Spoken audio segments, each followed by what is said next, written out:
from high school to college, you definitely chopped a lot of wood. You put in the work. Carried a lot of water. You were drafted, 1977 NBA draft, third overall by, the Milwaukee Bucks. Now, did you have any kind of expectations for yourself now that you were, I guess you could say, a lot of people throw out, I've arrived. Or did you want to keep at that point? Like, you know what, I'm not going to just settle. I'm going to keep going. Like, what was going through your mind when you knew you were going to be that third pick? Well, it's interesting because I was college player of the year. I thought I should have been number one. And at that time, and your dad will tell you, there's certain cities, Kansas City, Milwaukee, Chicago, Detroit, Midwest cities, Atlanta, Southern cities, New Orleans at that time in the league. There was a quota system in terms of how many white players you'd have on your roster, how many black. Right before I got into the league in 77, they always had 7 whites and 5 black players. So you see a lot of white guys that, who is that dude? I played with some guys whose talent level was decent, but there were some brothers that I knew who were better. Let me just put it that way.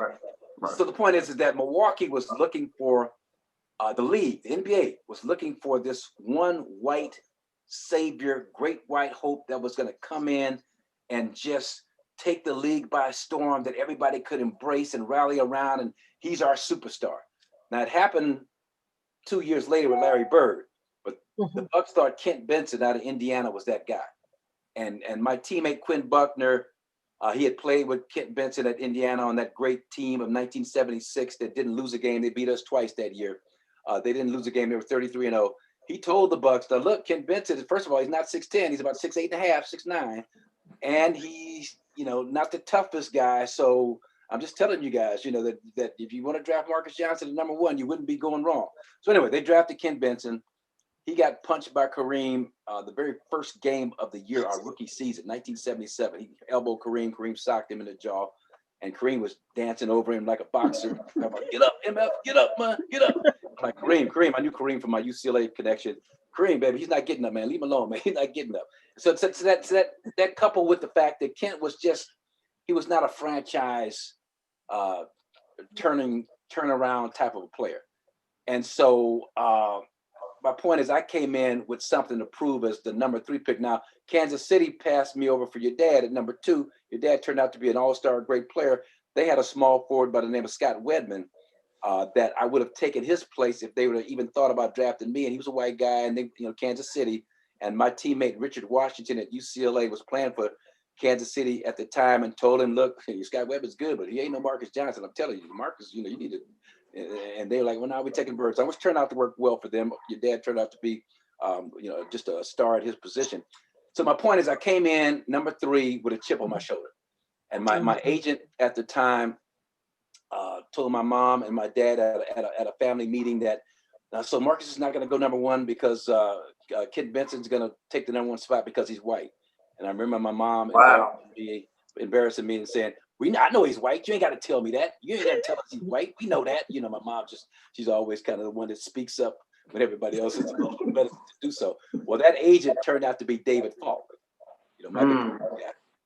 And that was David was working with Donald Dell's agency at that time and was just starting out in the business.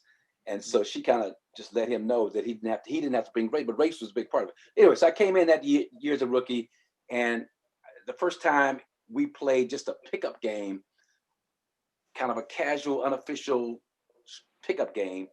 I tried to dunk on Kent Benson every time I could. I dunked on him probably 10 times over the course of an hour, 2 hours of pickup basketball.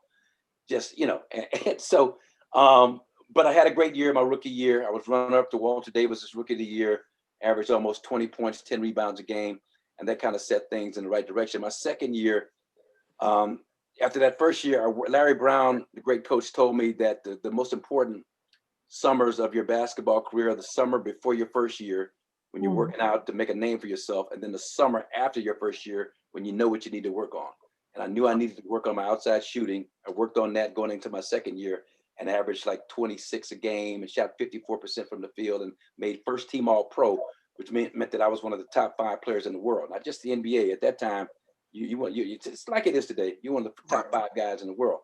My third year, before the season started, my coach, Don Nelson, asked me how much I could average. I told him, no, I'm ready to average 30. I worked out hard. My jumper's flowing. I'm feeling good.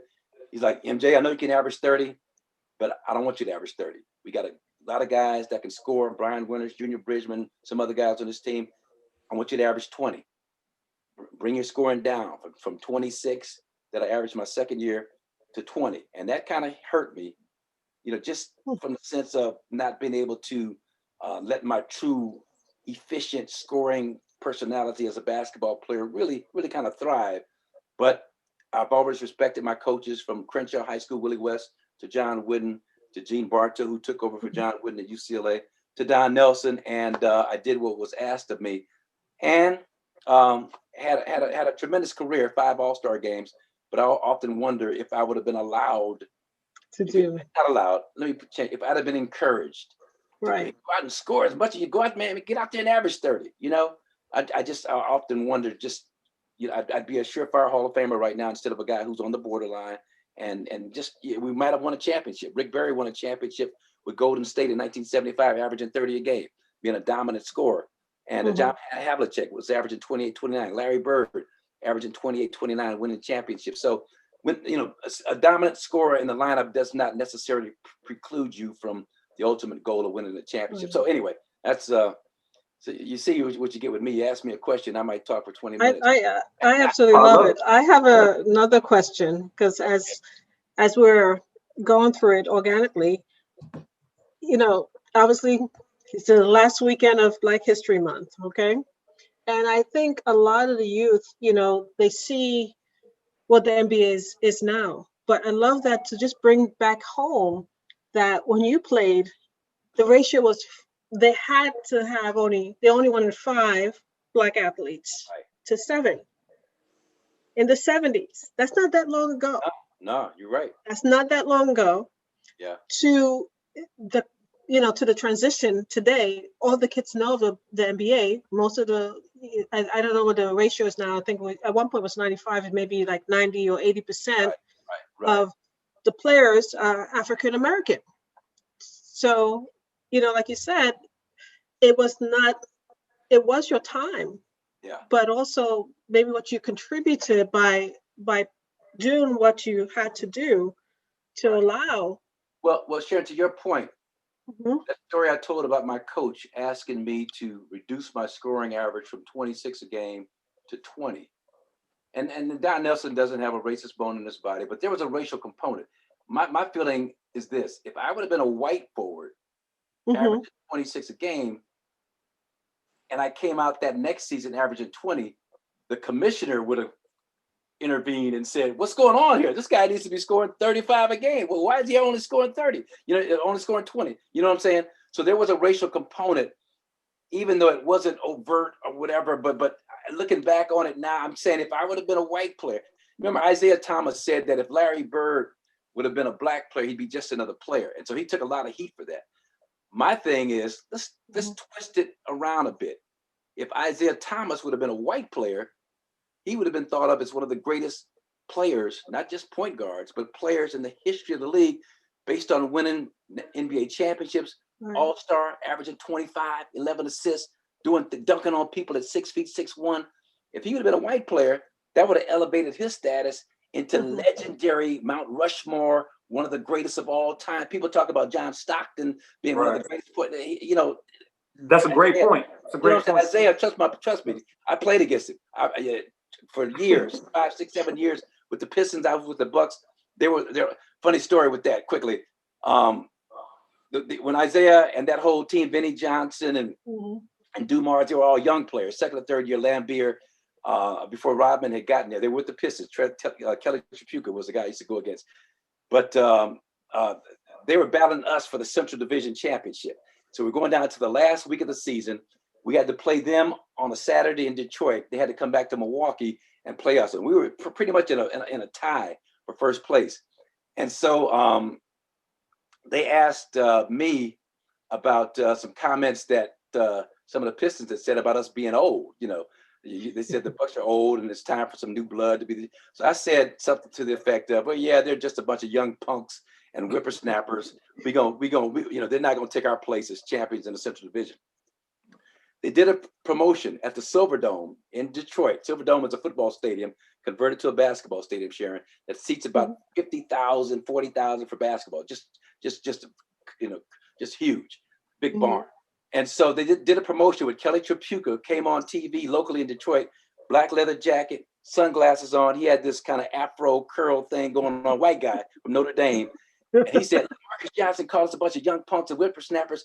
Every fan, we're going to show him some punks this weekend on Saturday night. You come to the game in a black leather jacket, you get in for $5.